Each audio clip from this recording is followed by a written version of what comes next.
Stress is a term that we've all heard, and it's something we've all experienced. But what is stress? At its core, stress is a natural response of the body to perceive threats or challenges. It's our body's way of preparing to face danger, whether that danger is real or imagined. This response is part of what's known as the fight or flight mechanism. When we encounter a stressful situation, our body releases hormones like adrenaline and cortisol, which prepare us to either fight the threat or flee from it. This reaction can be incredibly useful in short bursts, helping us to react quickly in emergencies. However, not all stress is created equal. There are two main types of stress: eustress and distress. Eustress is the kind of stress that motivates us, energizes us, and helps us perform better. It's the excitement before a big presentation, the adrenaline rush before a sporting event, or the anticipation of starting a new job. Eustress can enhance our performance, sharpen our focus, and even foster personal growth. For example, think about the last time you were preparing for a big exam or a crucial meeting. That feeling of butterflies in your stomach, the heightened awareness, the rush of energy. That's eustress at work. It's a positive form of stress that can lead to accomplishment and satisfaction. On the other hand, we have distress, which is the negative form of stress. Distress occurs when we feel overwhelmed, anxious, or unable to cope with the demands placed upon us. This type of stress can be triggered by a variety of factors, including work pressures, relationship issues, financial problems, or health concerns. Imagine being in a situation where you have too many deadlines and not enough time, or dealing with a personal crisis that leaves you feeling helpless. That's distress.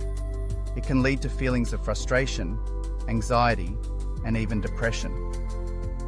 Research shows that while eustress can be beneficial, prolonged exposure to distress can have serious consequences on our mental health. According to the American Psychological Association, chronic stress can lead to a range of mental health issues, including anxiety disorders, depression, and cognitive decline. In fact, studies indicate that individuals who experience high levels of distress are at a greater risk of developing mental health conditions later in life. But what exactly are the long-term effects of stress on our minds? Chronic stress can impair cognitive function, affecting our memory, attention, and decision-making abilities. When we're under constant stress, our brain's ability to process information and retain memories can diminish. This is partly due to the impact of stress hormones on the hippocampus, the area of the brain responsible for learning and memory. Over time, this can lead to difficulties in concentration and an increased likelihood of making mistakes. Moreover, chronic stress can alter the brain's structure.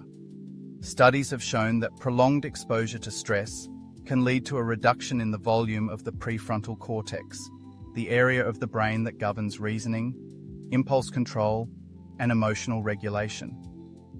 This means that the more we're exposed to distress, the harder it may become to manage our emotions, make sound decisions, and think clearly. So, what can we do to cope with stress, especially when we find ourselves in distressing situations? First and foremost, it's important to recognize the signs of stress in ourselves.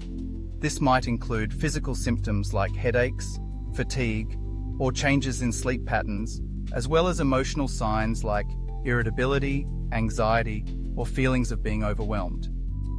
Once we identify that we're experiencing distress, we can take proactive steps to address it. One effective strategy is practicing mindfulness. Mindfulness involves paying attention to the present moment without judgment. This can help us break the cycle of negative thinking that often accompanies stress. Techniques such as meditation, deep breathing exercises, or even simple practices like taking a walk in nature can help ground us and reduce feelings of anxiety. Another helpful approach is to develop a support network. Connecting with friends, family, or even a therapist can provide a valuable outlet for expressing our feelings and gaining perspective. Social support is crucial in managing stress and can help mitigate its effects on our mental health. Physical activity is also a powerful stress reliever.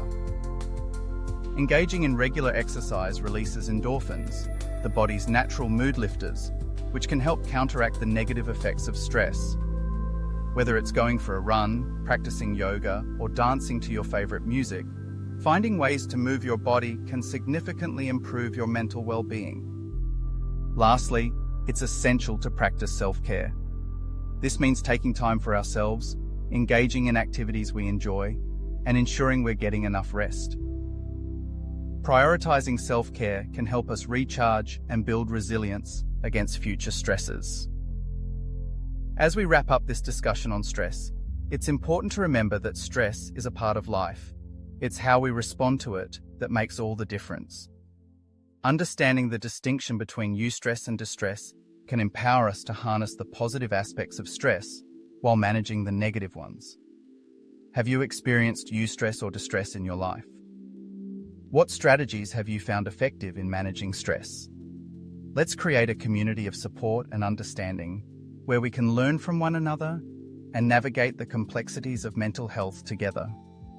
If you found this information helpful, I encourage you to share your thoughts in the comments below. Remember, you're not alone in this journey. Thank you for tuning in, and take care of your mind.